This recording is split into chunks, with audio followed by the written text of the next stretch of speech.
Hey guys, it's Mike here, and in this video, I'm going to be doing another marathon review of the Dark Knight Trilogy from director Christopher Nolan. One of my favorite directors of all time, featuring my #1 favorite comic book character, Batman, and perhaps his greatest adaptations of all time.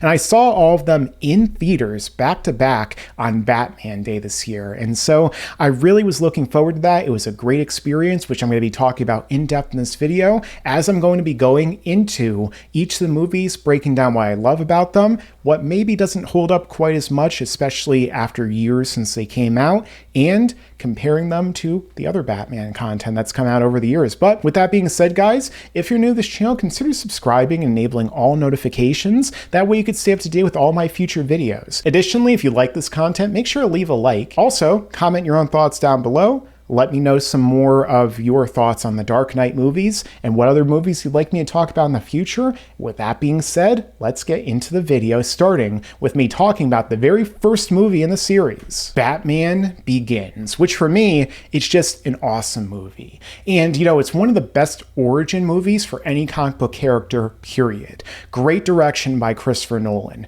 The casting of Christian Bale as Batman, I think, was a great choice. Christian Bale in the past had played characters like, for example, Patrick Bateman in American Psycho, another great movie from the early 2000s, and he did a really good job as Bruce Wayne, and also Batman, which I'll get into a little bit more as I talk more about the series as a whole. Then Michael Caine as Alfred, Ken Watanabe as Ra's al Ghul, Liam Neeson as Ducard, who is actually Ra's al Ghul, Ra's al Ghul, depending upon the adaptation. And also, you had Katie Holmes, Cillian Murphy, Gary Oldman. You had a lot of great casting up during this film, and really helped to bring all these characters to life during the course of it. Where Batman, he starts out as Bruce Wayne. We see the death of his parents as he is a kid, you know, the introduction to him and his relationship with Rachel, which it plays a very large part in the rest of the series. Michael Caine is the butler, the whole setup with Rutger Hauer, the villain from the original Blade Runner movie, playing the head of Wayne Enterprises that takes over after the death of his parents. We see the training, we see him going to work with the League of Shadows and training himself, and Christian Bale really went all out. He went full-on method with his performance here, as he tends to do, getting as big as he was in the Dark Knight Trilogy in terms of overall mass, and, you know, he became a lot leaner in the movies to come. But he does an amazing job. Liam Neeson does an amazing job as the mentor character, and everything just was handled excellently by Christopher Nolan and the people who were working on the movie at the time. This movie was a great way of reinventing Batman again for the modern age and telling a more gritty, down-to-earth version of the character, while at the same time still maintaining the general camp, because there is a lot of that camp in these movies and some comedy that a lot of people overlook because they're so consumed with the dark aspect of it. But very much like in the vein of what we saw with Tim Burton, he was going for more the dark origin type of Batman, taking a lot of inspiration from Batman Year One, for example, and making a great movie in the process. Now, that led into one of the best comic book movies of all time, which is The Dark Knight, starring, of course, once again, Christian Bale, directed by Christopher Nolan one more time, and also having one of the most iconic performances in the history of cinema, one of the best performances in all of comic book movies, with Heath Ledger playing the Joker. And he did an amazing job right here. Rewatching the movie 15 years later in theaters, after I had seen it the first time there, I was watching it and I was just still blown away. Every single scene that this guy is playing the Joker is mesmerizing. He is amazing in the role. Even though it isn't 100% accurate to the Joker in the comics, it still covers the same spirit of the character in a sense, in which the Joker, well, he is a character who doesn't have a very defined backstory. Nobody knows who he is. He has the multiple choice backstory that we saw, for example, with Alan Moore's The Killing Joke, in which he is constantly changing it throughout the film. He is very much taking up the scene scenes. There's so much more intensity, so many more iconic quotable moments, and so many of them revolve around Heath Ledger as the Joker. You know, everything burns. Some men just want to watch the world burn. He really consumed and fully embodied that idea of the Joker then and there. Now, in terms of everything else with regard to Batman, overall, I will say that I think Christian Bale is doing a good enough job as Batman in this movie, but to be honest, when it comes to his voice as Batman, I don't really like it that much, like especially in retrospect. I think he does a fine enough job, but overall, I will say that I preferred his voice and overall portrayal of Batman in Batman Begins. Now, this is different from saying Bruce Wayne. As Bruce Wayne, Christian Bale is like the best Bruce Wayne actor, probably. You know, Michael Keaton maybe comes close. I think Ben Affleck did a really great job as Batman. He's very underrated because we barely got to see any of him, and a lot of people don't like the movies he was in. But Christian Bale as Batman, I feel like isn't quite at the same level as his Bruce Wayne for the most part. And, you know, that really shows with his ridiculous voice that he does in The Dark Knight and Dark Knight Rises. There are so many jokes that have been made about it, you know, especially memes that have been made like in The Dark Knight Rises, which I'll get into soon, with regard to, "Where's the trigger? You wouldn't give it to an ordinary citizen. Where is it?" And he keeps punching him in the face. And there's so many jokes that have been made about it over the years. You know, the thing is, when you think about Batman being intimidating, he doesn't need to sound like a death metal vocalist. He doesn't have to sound like Corpse Grinder from Cannibal Corpse, you know, and other actors have done that better. Christian Bale did it better in the first Batman Begins movie, but, you know, when it came to this movie and the next one, too ridiculous. But it also does seem like Christopher Nolan has kind of a running theme of his movies where there's always at least one character that you can't understand what they're saying. So in this movie too, we also have Aaron Eckhart playing Harvey Dent, who becomes Two-Face. And overall, even though I think the movie is really well handled, I feel like that is one of the weakest aspects of the original Dark Knight movie, where honestly Two-Face almost kind of feels wasted at the end. It feels like it would have been maybe better left for him to have his own movie, because we saw just how amazing his story was and his transformation in the Batman the Animated Series. But in this movie, it's not quite as good. I understand what they're going for, the battle for Gotham's soul, the ideologies on display, the evil terrorist type of character in the Joker, and you know, the whole themes of like surveillance, interrogation techniques, and things that this movie is very clearly like, you know, kind of taking a look at like the Bush administration, the war on terror, everything like that, and kind of displaying it in a way in front of us. And Harvey Dent is kind of the example of the shining knight who then is corrupted by the evil that surrounds him and engulfs him and starts to destroy him and turning him into Two-Face. So I understand that. I do think it was much better done and handled in the Batman the Animated Series, but overall he does a great performance as Harvey Dent, and the movie itself doesn't suffer too much as a result. And Gary Oldman, he's great in all these movies, one of the best actors ever, and he does an amazing job as Commissioner Gordon too. In terms of the action, I will say that in this movie, the action is way better than it was in Batman Begins, because in Batman Begins, Christopher Nolan wasn't really seeming to be as good with directing and showing action in scenes as he would go on to be in the other movies after that. And that's because of the fact that, you know, he was still using a lot of that shaky cam and the close-ups and the cutting that were really popular in the early 2000s and late 2000s, you know, invented and really pioneered by Asian cinema, like for example, the Man from Nowhere, and then of course the Jason Bourne trilogy, or really a whole franchise. And so as a result, he in turn was, not really doing the action as good in Batman Begins. However, come the time of The Dark Knight, the action is amazing, and there are so many great set pieces, like for example when Batman flips over Joker's truck in this scene right here, which they did in real life. And Christopher Nolan continues to show just how incredibly talented he is when it comes to directing big budget movies and doing awesome practical effects. In fact, in the Batman Begins movie, there are a lot of things that I think actually are even handled better in addition to Christian Bale's Batman voice than in the other two movies. Like, for example, Gotham. Gotham feels way more like Gotham in this first movie than it does in the other two. Whereas in The Dark Knight, it feels more like Chicago because, well, that's where it was shot. You know, it looks way too bright, way too, not bleak enough, and, it doesn't quite reach the same levels in terms of visual aesthetic as it did in this movie or in other movies like The Batman that would go on to do this again later on. So overall, I do feel like the Gotham definitely was better in the first movie. Now, with that being said, too, I also think that in terms of Cillian Murphy, I kind of wish that he had gotten to do more as well in the subsequent movies. He's more of like a cameo, but I think, he's a great actor, as we've seen him prove time and time again, like, for example, in Oppenheimer recently, and, in 28 Days Later, stuff like that. So having him be a more focal character would have been good, but at least the movies do bring him back. It's not like most superhero movies where they just like never bring up other past characters again. They weren't able to do that with the Joker, of course, because the unfortunate passing of Heath Ledger, which is still a shame because he was amazing in this movie and could have done so much more in the future. But the fact is that they still reference and bring back a lot of other characters from the past, whether it be the cops, whether it be Scarecrow, whether we see Ra's al Ghul again in the third movie. They keep bringing characters back again and again and again.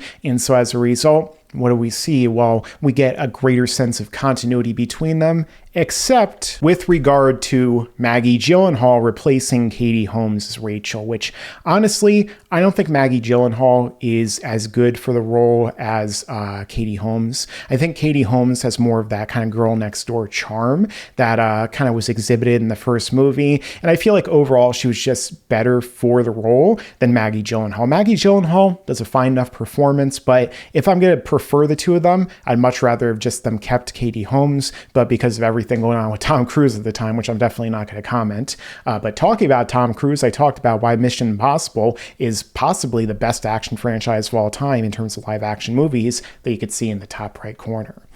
But nonetheless, what I will say is that she did a good enough job, but come the end of the movie, it's not really factor anymore. And also another criticism I have of the movie would have to come down to the ending, more specifically with regard to Batman taking the rap for everything involving Harvey Dent's murders.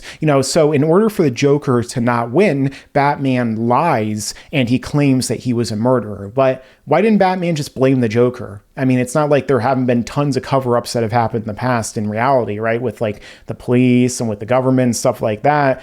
You really think it would be that big of a deal for Batman to lie and just be like, oh, it was the Joker. He killed everyone. And you think that Commissioner Gordon isn't going to go along with that, or the mayor?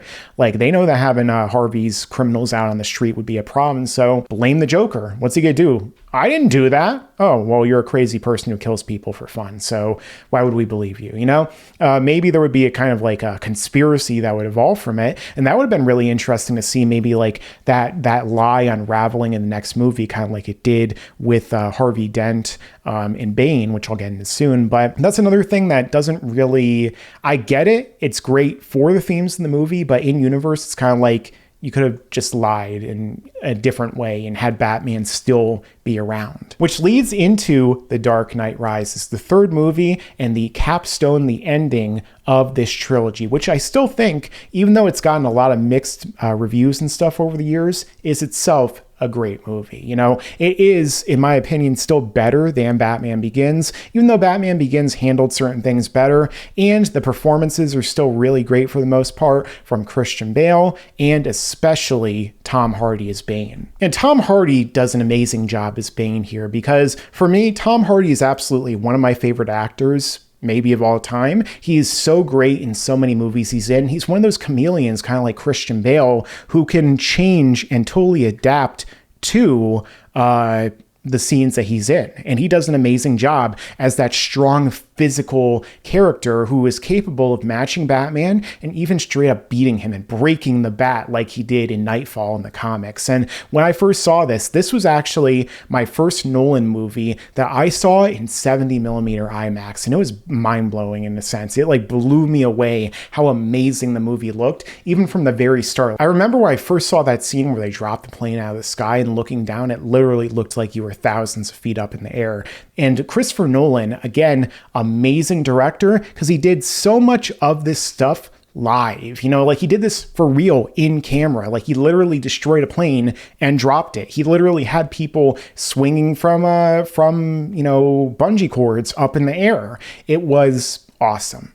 And so all the action in this movie, really well done. Maybe the best in terms of camera work for the action out of all the movies, especially when we get like the sweeping shots and the 70mm IMAX that we see later on when Batman fights Bane in the final fight again. However, with regard to Bane, I do feel like his overall character kind of was a little bit cut off at the legs by the final reveal of Talia al Ghul at the end being Miranda Tate. And honestly, for me, I thought it was really kind of clear early in the movie, even when I first saw it, that she was Talia. A lot of people might not have picked up on it, but in scenes like this one, she is saying things that are directly quoted from Ra's al Ghul, Liam Neeson, in the first movie. So the whole time that we're hearing about like how Bane escaped and everything like that, that might be one thing, but I knew eventually she was going to be revealed as Talia. So when she does at the end and people around me were surprised, so I was like, well, yeah, I thought that was the case too.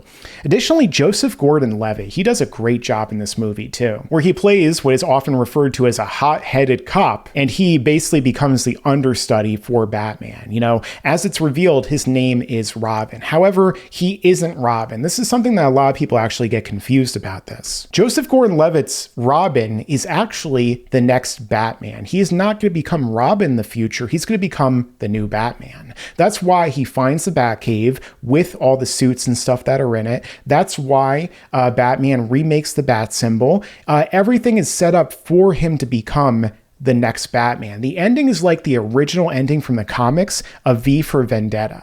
V for Vendetta did not end like in the movie with them blowing up the building and everyone just putting on V's mask and then, all that stuff like that, like they did in the movies. It ended with Evie becoming the new V and nobody knowing that she's V. Like nobody knowing that there's a different person. And so Batman becoming a symbol passed on that symbol to Robin, to this man right here who would become the next Batman, the next embodiment of that symbol, who would go around striking fear into the evil people who would surface in Gotham again. He no longer had the shackles of being a cop in the GCPD, and thus in turn became the new Batman. So for me, one of the biggest things that I've been disappointed by is the fact that we never got to see the fourth movie. We never got to see Joseph Gordon-Levitt playing Batman. Now, I think that Ben Affleck did a great job as Batman. He's one of my favorites. He looks just like Bruce Wayne, or at least I pictured him from Batman the Animated Series, and the same thing with his bat suit, most comic accurate looking bat suit.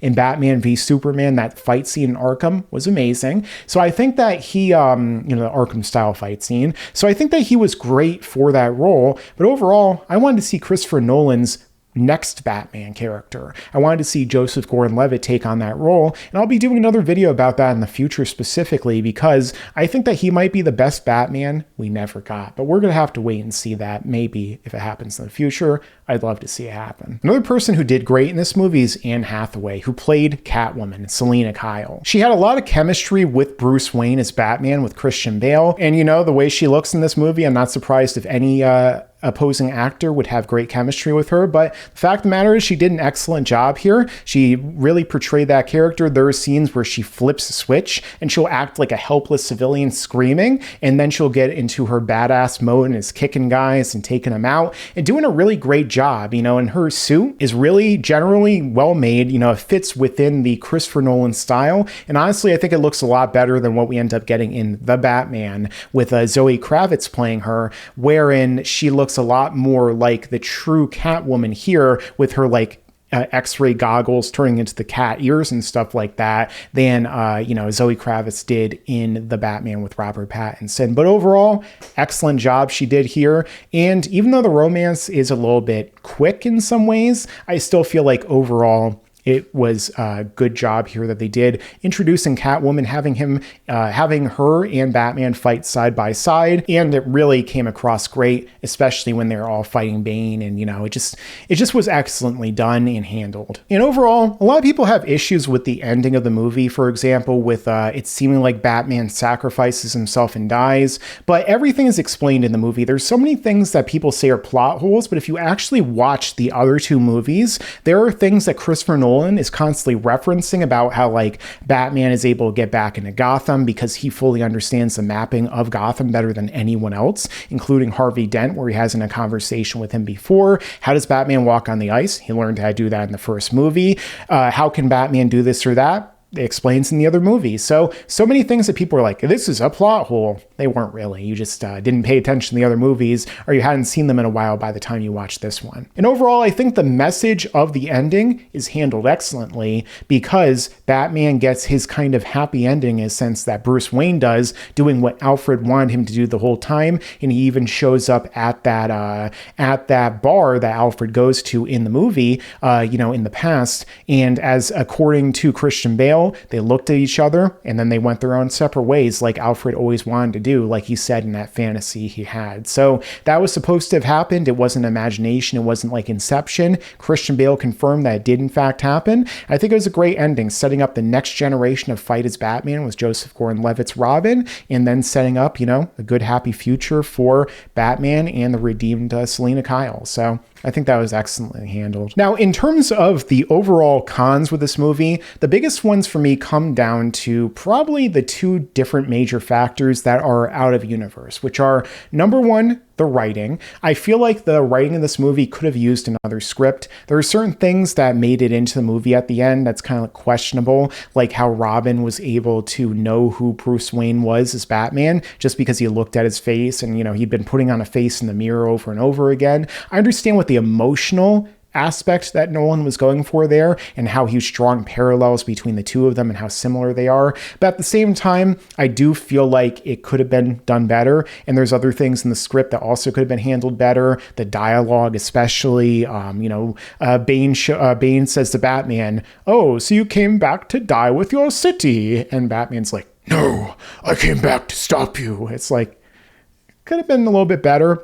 The scene where Batman gets his back fixed just because somebody like goes "Hiya!" and hits him in the spine could have been done better. A lot of things could have been done better, but Nolan and his brother Jonathan, they probably could have done another draft to tighten all that stuff up come the end when they actually made the movie. And not just that, but there's also the editing. There was a number of scenes that were cut out of the movie, like Bane's training in the League of Shadows and all that stuff, which they cut out for some reason. And there's other things that kind of make it seem like the flow of time isn't really as like easy to understand, like where it just suddenly goes from this one environment to it's snowing in Gotham because it's winter. He's trying to show the passage of time, but at the same time it doesn't really live up to that in a way that's handled amazingly. And then of course there's also, because Christopher Nolan was doing what he could to reduce the amount of time that was spent on taking shots and reducing the amount of film used. And that's something that Christopher Nolan likes to do, as little takes as possible. He's like the opposite of Stanley Kubrick. The problem is that not all the takes that he got were necessarily the best. There's some scenes where Christian Bale's talking to Selina Kyle. It's like you could have gotten another take for that. And then there's like a scene, especially with Miranda Tate, Talia al Ghul's death, which is just not really good. And so when she dies, it just is so abrupt and it just like doesn't feel good. And it's like, Nolan, you couldn't have done another take on that, or at least chose a different take for the editing. But I don't know, maybe she's just not good at acting in a death scene. I don't know if she's ever died in another movie before. But the fact of the matter is, like, those are things that kind of weigh this movie down and make it where it isn't quite at the level of, let's say, The Dark Knight. Also, the themes of this movie are additionally kind of like we saw in Dark Knight. We also saw in this movie, Christopher Nolan was also touching up on some other things, like, for example, example, he was talking about the Wall Street protests and everything at the time, and, you know, the rise of more anarchical kind of idealism and things of that nature that, you know, trying to destroy and upset the established order, things like that. Kind of, you know, Bane in many ways carried through on what a lot of the things with the Joker was trying to do. So with that being said, I will say that, you know, it still has a lot of those themes going on for it. The acting and the actors are really good in this for the most part, and it's still generally a great Batman movie. So it's one I definitely recommend you guys checking out. So in terms of which movies I would say are the best, if I'm going to rank them, number 1 would be The Dark Knight, the second movie in the series. Number 2 would be The Dark Knight Rises, and number 3 would be Batman Begins. Although I think all the movies are great, and for any Batman fan, they're like required viewing. Now, in terms of like where these movies compare to the other Batman movies, overall, you know, I think that I prefer all of them above Batman 89. I used to love it when I was a kid. I still think that Tim Burton did a great job with Gotham, with the atmosphere, with the themes and the tone and stuff like that.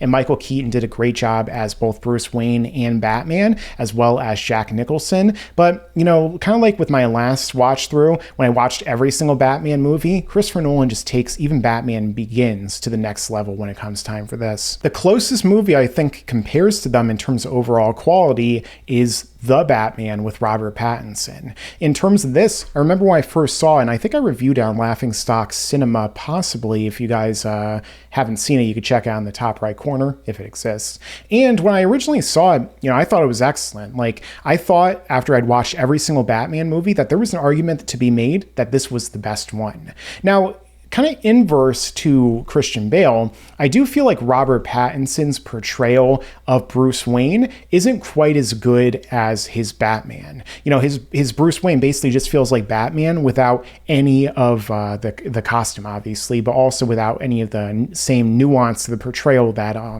Christian Bale brought. And, you know, I do feel like, you know, some other performances were amazing as well. Colin Farrell, Paul Dano. And so, you know, when it comes time for this movie, in some ways, it's definitely comparable and maybe better than 2 of the 3 Batman movies from Nolan. But whether it actually is better than The Dark Knight, I guess the jury's out and we'll have to see more. It doesn't seem like people are voting it as highly. I don't quite know why it has such a low rating on here. It should be much higher than 7.8, whereas The Dark Knight, which you can make an argument is comparable to in terms of quality, or maybe even not still at the level of the Batman in certain regards, is a 9. So that's a big disparity right there, and I definitely don't agree with the Batman having such a low rating. It should be at least an 8.5 because it was awesome. Overall, I would say that the Dark Knight Trilogy, still amazing, still maybe Christopher Nolan's masterpiece in terms of something that he himself didn't create. You know, you could say what you will about Inception, for example.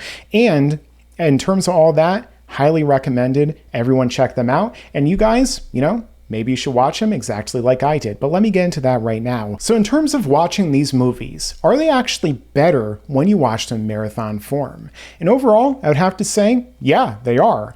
Movies like this, like some other series, are way better when you watch them back to back because there's so many nuances you pick up on, so many other things that end up just making the movie that much better because you pick up on everything. You see the performances develop, you see the characters develop, you get way more reference versus if you go and wait like weeks and then watch the next movie and the next one, or even a day. When you watch movies back to back, like The Lord of the Rings, like Star Wars, like things like that, you see and understand and can remember so many other aspects that overall, it just makes watching movies like this in this particular type of format that much better. But what do you guys think? What are your thoughts on the Dark Knight movies? Let me know in the comments down below. Also, if you're new here, consider subscribing, enabling all notifications so you can stay up to date with all my future videos. Make sure to leave a like, share this video out, and make sure to stay tuned and stick around for a lot more to come in the future. Yeah, and you better subscribe.